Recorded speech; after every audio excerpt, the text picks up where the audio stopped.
श्रीमान सुभाष जी, आदरणीय मुलायम सिंह जी, श्रीमान शिंदे जी, यहाँ उपस्थित सभी वरिष्ठ महानुभाव,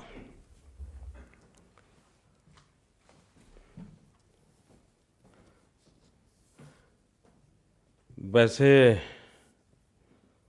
बायोग्राफी लिखना एक बहुत बड़ी हिम्मत का काम होता है और वो भी इतना जल्दी लिखना और अधिक हिम्मत का काम होता है, क्योंकि हो सकता है कुछ लोगों के नाम छूट जाएं तो वो पकड़ेंगे, क्या सुभाष बाबू इतने साल आपके साथ काम किया, आपने याद भी नहीं किया। तो ये थोड़ा रिस्की काम है, लेकिन अब सुभाष जी में रिस्क लेना स्वभाव में है। और रिस्क लेने के स्वभाव के कारण ही तो वो वहाँ पहुँचे हैं। मैं किताब पढ़ तो नहीं पाया हूँ, मुझे किताब मिल तो गई थी, लेकिन समय अभाव और आजकल शायद पढ़ना छूट गया है, वो उसके कारण भी। मेरा सुभाष जी से परिचय बहुत देर से आया, लेकिन उनके पिताजी से मेरा परिचय बहुत पहले आया।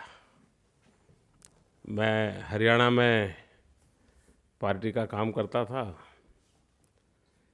और उनके पिताजी अग्रसेन संस्था के द्वारा एक मेडिकल कॉलेज और मेडिकल यानी हॉस्पिटल, वो सारे काम करते थे। अब मैं भी भ्रमण करता था, तो कहीं खाने का समय होता था तो उनके पिताजी के पास चला जाता था। तो वैसे ही मेरा उनसे संबंध रहा। तब तो जवाहर वगैरह बहुत छोटे थे, तो लेकिन पूरा उसी से मेरा नाता जुड़ता रहा।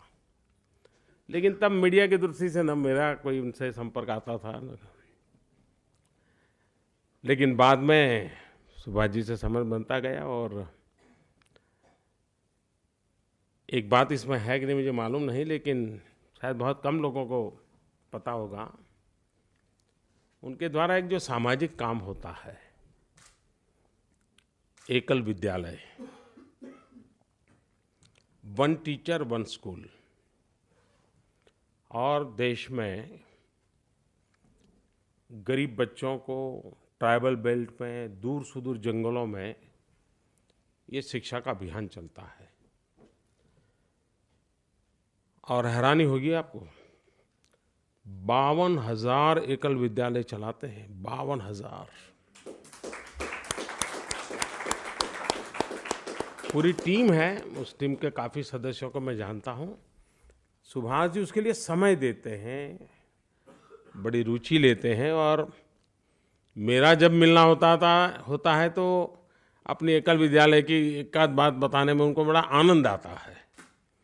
तो ये सामाजिक जीवन के प्रति ये जो लगाव है, कुछ न कुछ समाज जीवन के लिए कुछ करने का जो इरादा है, वो अपने आप में बहुत बड़ी बात है। उन्होंने कहा पैसे तो बहुत कमा लिए, लेकिन अब सामाजिक काम करना है। लेकिन मैं देख रहा हूँ वो सामाजिक शायद उनके पिताजी के स्वभाव में है। उनके पिताजी लगातार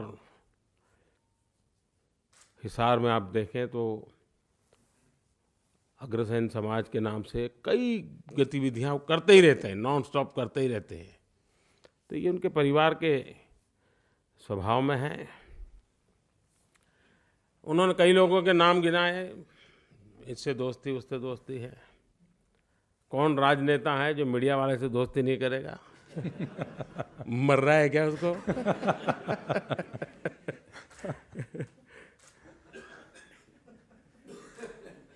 कुछ पहले से भी है।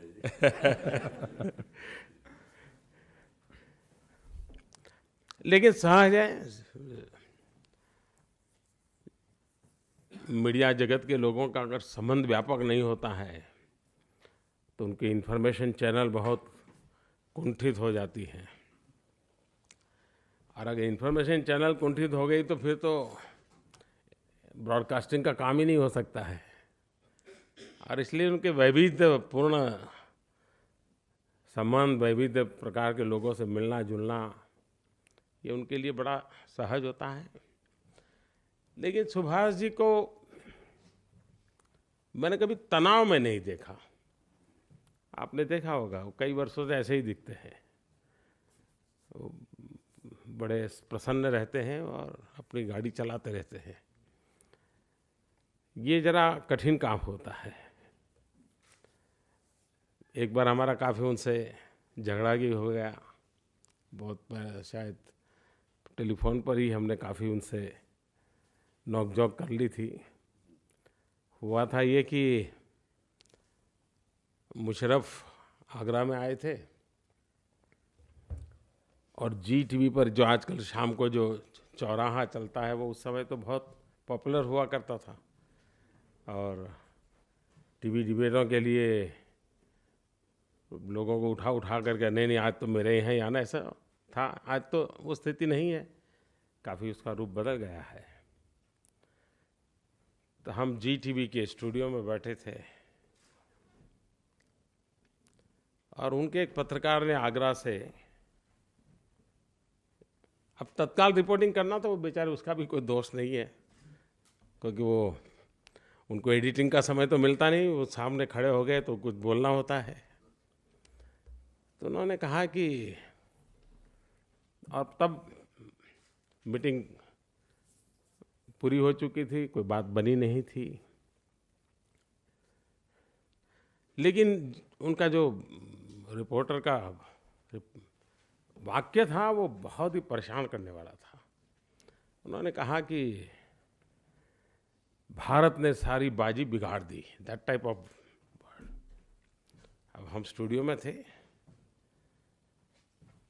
अब हमें तो मालूम नहीं था हमको कभी चुनाव लड़ना पड़ेगा, और वरना तो हम थोड़े संभल के चलते।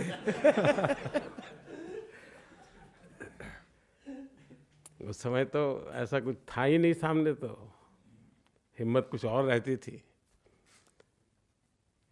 मैं वहीं पर बोला, मैंने कहा भाई मुझे पहले समझाइए कि मैं जी टीवी के स्टूडियो में बैठा हूँ कि पी टीवी के स्टूडियो में बैठा हूँ। ऐसा मैंने सवाल किया था, क्योंकि पाकिस्तान का बड़ा पॉपुलर टीवी चैनल था पी टीवी, क्योंकि वो जो भाषा पत्रकार बोल रहा था, तो मैंने कहा आप तय करो भाई, मैं जी टीवी में बैठा हूँ पी टीवी में बैठा हूँ। खैर जो स्टूडियो में जो बैठे थे सीनियर थे तो वो समझ गए कि मामला बिगड़ गया है। उन्होंने इसको लिपापोती करने की बड़ी कोशिश की, लेकिन हम लोगों को ऐसा मौका बहुत कम मिलता है, तो हमने लिपापोती नहीं होने दी। बात को खींचते रहे हम। फिर बाद में मैंने सुभाष जी को फ़ोन किया, मैंने कहा क्या सुभाष जी क्या कर रहे हो आप लोग, कहाँ ले जाओगे देश को। तो मुझे बराबर उनसे उस दिन, लेकिन ऐसे ही सुन रहे थे वो, आवाज़ में कोई फर्क नहीं, मेरी आवाज़ थोड़ी ऊंची भी थी। तो एक पल तो मुझे लगा यार पत्थर पे पानी है, मैं इतना कह रहा हूँ इस आदमी को कुछ नहीं हो रहा है। लेकिन बाद में मैंने देखा कि उन्होंने इस विषय को हाथ में लिया, काफ़ी बारीकी से इसकी जांच पड़ताल की और काफ़ी सूचनाएं भेजी। और कहने का मेरा तात्पर्य है कि वो संतुलित रहना ऐसे, क्योंकि मीडिया वालों और राजनीति दो क्षेत्र ऐसे हैं कि इमरजेंसी कभी भी आ जाती है, और इमरजेंसी आए तो फिर स्पर्धा भी रहती है। तो इसमें स्वाभाविक है तनाव रहता है, लेकिन उसमें संभल करके काम करना बड़ा कठिन होता है। सुभाष जी को उस रूप में मैंने देखा है। सुभाष जी कहाँ निकले थे, कहाँ पहुँचे, वो शायद सुभाष जी को भी अंदाज नहीं होगा, ऐसा मुझे लगता है। क्योंकि जैसे शुरू में प्लास्टिक से शुरू किया और अब यहाँ तक पहुँच गए, तो हर वक्त उनके किसी न किसी काम ने उनके लिए रास्ते बनाता गया होगा, ऐसा मैं अनुमान करता हूँ। एक टारगेट तय किया होगा, उस रोड मैप पे चल दिए होंगे, ऐसा शायद नहीं हुआ होगा। और ये समय के अनुसार जीवन को ढालना, हर बदलती परिस्थिति में अपने आप को उपयुक्त पाना, इसके लिए एक अलग प्रकार की विधा लगती है जीवन में। एक सेट व्यवस्था में काफी बड़े बन जाना और बड़े बन जाना संभव होता है, लेकिन आप कहीं एक जगह पे थे, फिर कहीं और चले गए, फिर तीसरी जगह पे चले गए, फिर चौथी जगह पे, लेकिन हर जगह पर अपने आप को उपयुक्त पाया। ये बहुत बड़ी बात होती है और मैं मानता हूं कि सुभाष जी ने उस विधा को प्राप्त किया हुआ है, जिसके कारण ये संभव हुआ है। मैं अभी भी मानता हूं कि किताब समय से बहुत पहले आई है। वैसे उनका लिखा है wrong man at the right time. किताब राइट टाइम है कि नहीं, है मेरे मन में सवाल जरूर है, क्योंकि ये चीज़ें बड़ी कठिन होती है जी आगे चल करके। लेकिन हम आशा करेंगे कि अब वो डायरी लिखें, आगे वाले दिनों में और अधिक बारीकियां से लोगों के सामने चीज़ें लाएं। मैं हमेशा स्टूडेंट्स वगैरह से जब मिलता हूं तो मैं एक बात आग्रह से कहता हूं कि आपको जो पसंद आए बायोग्राफी जरूर पढ़िए। ये मैं आग्रह करता रहता हूं। मैं ये नहीं कहता हूं कि बायोग्राफी जब पढ़ोगे वो सब बिल्कुल 100% आप जो चाहते हैं वैसा ही होगा, लेकिन बायोग्राफी से आप उस समय की हिस्ट्री से काफी निकट होते हैं, घटनाओं से काफी निकट होते हैं।